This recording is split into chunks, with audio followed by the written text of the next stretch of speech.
Mankapur police थाना हद से MD तस्करी का मामला उजागर हुआ है। पुलिस को गुप्त सूचना के आधार पर जानकारी मिली कि मानकापुर हद में रिंग रोड स्थित होटल डिवाइन के कमरा नंबर 102-103 में अवैध नशे का एमडी ड्रग्स का बड़ा जखीरा साठा कर रखा है। इसी सूचना के आधार पर पुलिस ने छापामार कार्रवाई कर मौके से 2 आरोपियों को हिरासत में लिया।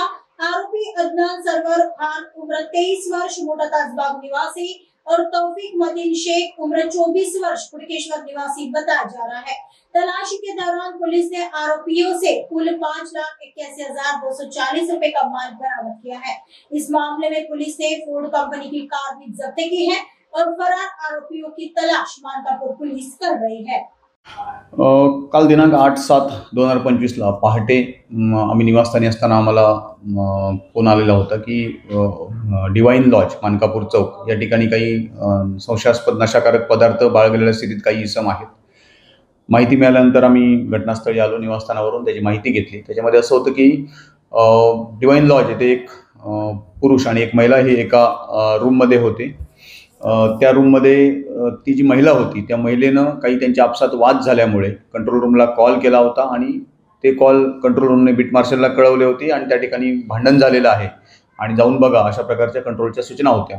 नियंत्रण कक्षाच्या आदेशानुसार त्या ठिकाणी बीट मार्शल गेले। बीट मार्शल गेल्यानंतर त्या महिलेनं त्या पुरुषांना सांगितलं की आमचं भांडण आता या ठिकाणी मिटलेलं आहे, तुम्ही जाऊ शकता म्हणून।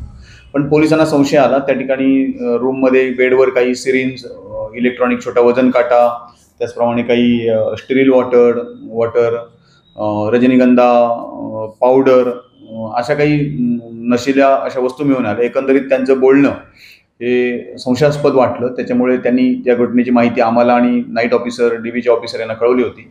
आम्ही पंच घेऊन त्या ठिकाणी गेलो। पंच घेऊन त्या ठिकाणी पंचांच्या समक्ष पूर्ण रूमची त्याचप्रमाणे जे संशयित होते त्यांची झडती घेतली। याच्यामध्ये त्या रूममध्ये असलेला अदनान सरवर खान वय 23 वर्ष राहणार ताजबाग नागपूर याच्याकडे 21 ग्रॅम मेफेड्रॉन पावडर जी आहे ती मेफेड्रॉन पावडर हा नशाकारक पदार्थ आहे हा मिळून आला। त्याच्याकडे विचारपूस केली असता त्याने सांगितलं की त्याच्या बाजूच्या रूममध्ये त्याचा जो मित्र आहे, त्याचा साथीदार जो आहे तौसिफ मतीन शेख राहणार हुडकेश्वर पिपाळा हा त्या ठिकाणी होता। त्याची देखील पंचांसमक्ष आम्ही झडती घेतली। त्याच्याकडे 17 ग्रॅम मेफेड्रॉन पावडर आम्हाला पोझिशनमध्ये मिळून आली।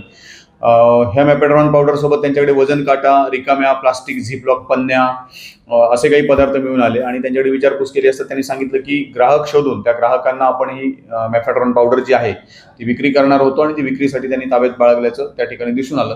याच्यामध्ये सुमारे 3,80,000 रुपये किमतीचं मेफेड्रॉन पावडर जी आहे 38 ग्रॅम मेफेड्रॉन पावडर आम्ही जप्त केलेली आहे। त्याचप्रमाणे आरोपींनी वापरलेली जी 4 व्हीलर आहे फोर्ड कंपनीची ती आम्ही जप्त केलेली आहे। त्याचप्रमाणे त्या ठिकाणी मिळून आलेल्या ज्या इतर सर्व वस्तू होत्या नशाकारक पदार्थांशी संबंधित वस्तू होत्या तर त्या देखील आम्ही जप्त केलेल्या आहेत। आणि 2 आरोपींना आम्ही जागेवरून ताब्यात घेतलेलं होतं आणि यांना जो मेफेड्रॉन पावडर सप्लाय करणारा होता तो आहे मोहम्मद साहिल रफिक उनानी, हा आझाद कॉलनी उमरेड रोडचा राहणार आहे। त्याला देखील आमच्या तपास पथकानं ताब्यात घेतलेलं आहे। या घटनेची माहिती मिळाल्यानंतर आम्ही याची माहिती वरिष्ठांना दिलेली होती आणि माननीय पोलीस आयुक्त श्री रवींद्र सिंगल सर, माननीय joint CP Shri Reddy sir, माननीय north region Shri Dabhade sir, माननीय डीसीपी नित्यानंद झा सर, माननीय डीसीपी लोहित मतानी सर, माननीय एसीपी मेश्राम मॅडम यांच्या मार्गदर्शनाखाली आम्ही स्वतः, त्याच्यानंतर आमच्या डीबी टीमचे PSI देशमुख, शीतल राणे PSI, त्याचप्रमाणे PSI प्रशांत बोंद्रे आणि पोलीस अंमलदार राजेश, राहुल, विजय, प्रशांत, आशिष, हेमराज, पोलीस हवालदार सयाम, ओशी विपिन आणि कैलास या सगळ्या आमच्या टीमने ही कारवाई केलेली आहे। त्या ठिकाणी 3 आरोपींना ताब्यात घेतलेलं आहे। काल रोजी 3 आरोपींना मान्य न्यायालयात हजर केलेलं आहे। त्यांना 10 तारीखपर्यंत पोलीस कोठडी सुनावण्यात आलेली आहे आणि या गुन्ह्याच्या अनुषंगाने हे संपूर्ण रॅकेट उघड करण्यासाठी आमचा पुढील तपास वरिष्ठांच्या मार्गदर्शनाखाली चालू आहे। ह्या संपूर्ण कारवाईमध्ये 38 ग्रॅम मेफेड्रॉन पावडर, एक 4 व्हीलर कार आणि इतर काही त्यांच्याकडे रोख रक्कम काही मिळून आलेली आहे। असा मिळून 5,81,000 रुपयाचा मुद्देमाल जो आहे हा पूर्ण मुद्देमालाने जप्त केलेला आहे।